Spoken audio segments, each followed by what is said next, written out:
Hi, thanks for tuning in to the Mayor's Corner. Next Tuesday night, the City Council will be talking about taxes and setting the tax rate. I'd like to tell you a little bit about what I know isn't your favorite topic, about taxes, how we set the tax bill, and what's going to happen.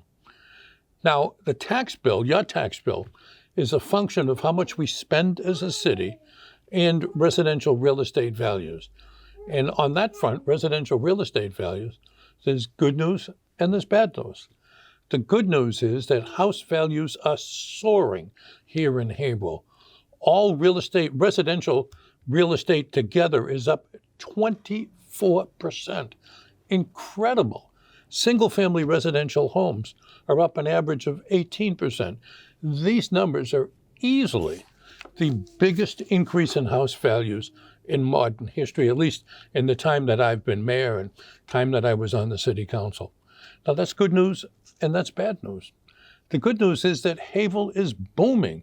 People are anxious to move here. We have a great downtown. We have new schools. Our streets look great. People want to move here, and residential values are going up. Unfortunately, there's bad news too, and that is as values go up, taxes go up. Now, if everybody's house value goes up the same, and all the commercial and industrial goes up at the same rate, then it really isn't any problem. What happens, though, if one sector of our economy goes up more than others, then that sector has much higher taxes, and that's what happened here. Residential values are up, as I said, an average of 24%. Commercial values are up also, and industrial values are up. Haverhill's booming. But commercial and industrial values are up less than residential values. In addition to that, when we set the tax bill, we have to pay for the settlement of the teachers' contract and teachers' strike. It wasn't free and it wasn't cheap. It's going to cost $2 million over and above what we normally spend, close to it, in order to be able to settle that. Now, if we don't do anything, if we just take that out of the taxes and leave everything the same, the average residential tax bill would be up, please be seated, an average of close to $300 a year. This is much too high.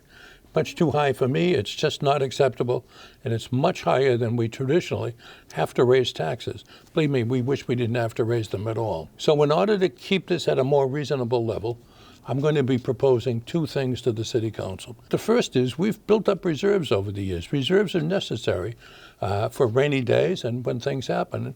Several times we've had to use reserves. I'm going to be proposing that we use some of our reserves to pay for the teacher contract this year. In future years, of course, we have to pay for it out of taxes. That's where money comes from. But for right now, in these inflationary times, when I know that people are hurting, it's not the time for a big tax increase. And secondly, I'm recommending we change what's called the tax classification rate.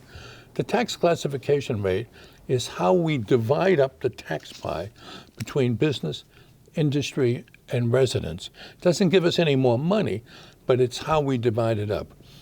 If we do nothing, then businesses will get a decrease in taxes, and as I mentioned, residents will see a $300 increase. We can't have that. That's just not fair. So I'm going to be proposing giving the residents a small break to bringing the increase more in line to where it's been over the past 20, 30, 40 years. And we regret we have to go up at all, but there's just no other way to run a city. Thanks very much for listening to the Mayor's Corner.